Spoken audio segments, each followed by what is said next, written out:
आज हम आपसे बात करते हैं हिंदी भाषा के बारे में। आज हिंदी का इतिहास पढ़ेंगे हम कि हिंदी कहाँ से आई, कैसे है और क्या है।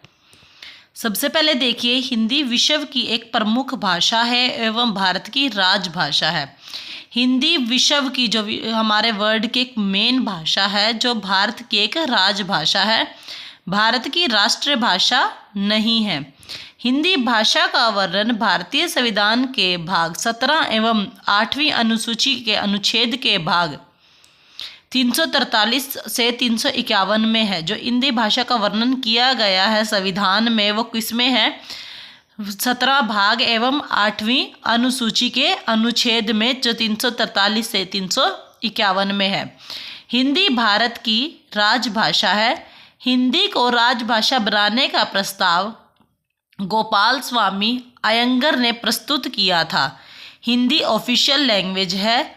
भारत की सेकेंडरी द्वितीय लैंग्वेज इंग्लिश है। यह भारत की केंद्रीय भाषा है। भारत की मेन लैंग्वेज कौन सी है? हिंदी। जो सेकेंडरी है, जो बाद में यूज़ की जाती है, वो कौन सी है? हमारी इंग्लिश है। उसके बाद आता है हमारा हिंदी के विकास का क्रम। विकास का क्रम कैसे चला था, कहाँ से शुरू हुआ था, कैसे हिंदी बनी थी, उस क्रम को देखेंगे। सबसे पहले आई थी संस्कृत, पाली, प्राकृत, अपभ्रंश, अवहट, फिर आई हिंदी। फिर आता है भाषा प्रमुख एवं उनकी लिपियाँ। भारत में जितनी भी भाषाएं हैं, उनकी लिपियों के साथ इसमें वर्णन किया गया है। जैसे भाषा हिंदी है, हिंदी की लिपि कौन सी है? देवनागरी लिपि। उर्दू की फारसी लिपि। अंग्रेजी की रोमन लिपि। नेपाली देवनागरी लिपि। पंजाबी गुरुमुखी लिपि। पंजाबी, इसका विकास अंगद देव जी ने किया था। पंजाबी का किसने विकास किया था? अंगद देव जी ने किया था, जो सिखों के गुरु थे। देवनागरी लिपि का प्राचीन नाम नागरी है। देवनागरी का जो प्राचीन नाम था, सबसे पहले वो नागरी था, उसके बाद इसका नाम बना था देवनागरी लिपि। देवनागरी लिपि को वैज्ञानिक लिपि भी कहा जाता है। देवनागरी लिपि हमेशा बाएं से दाएं की तरफ चलती है, मतलब लेफ्ट से राइट की तरफ लिखेंगे। देवनागरी लिपि अक्षरात्मक लिपि है। देवनागरी क्या है? अक्षरात्मक, मतलब लिखने वाली लिपि है। इसकी पहचान एक क्षैतिज रेखा से शिरोरेखा, जिसको शिरोरेखा कहते हैं। शिरोरेखा मतलब जो ऊपर के ऊपर लिखा जाता है। एग्जाम्पल, जैसे यहाँ सपना लिखा हुआ, सपना के ऊपर जो ये डंडा लगा हुआ है, ये हमारा क्या है?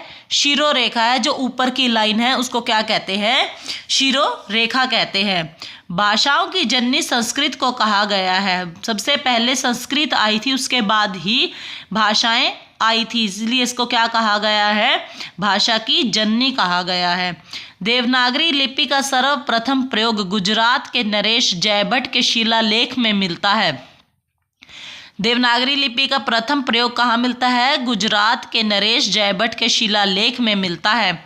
लिपियों में जननी ब्राह्मी लिपि है। जो लिपियाँ बनी थी, उसकी जननी कौन है?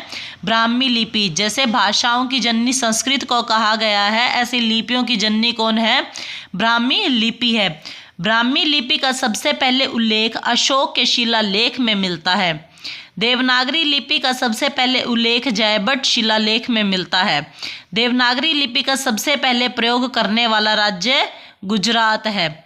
जेम्स प्रिंसेप ने ब्राह्मी लिपि का उल्लेख पढ़ा था। उसके बाद आता है देवनागरी लिपि का विकास क्रम। जैसे हमने उस टाइम लिपियों का विकास क्रम भाषाओं का पढ़ा था, ऐसे ही हमारा देवनागरी लिपि का ऐसे आई थी: ब्राह्मी लिपि, गुप्त लिपि, कुटिल लिपि, नागरी लिपि, देवनागरी लिपि। उसके बाद आती है हमारी, सबसे पहले थी हमारी ब्राह्मी लिपि का वर्णन करते हैं इसमें। ब्राह्मी लिपि भारत की प्राचीनतम लिपियों में से एक है। पहली यानी पुरानी लिपियों में से एक है।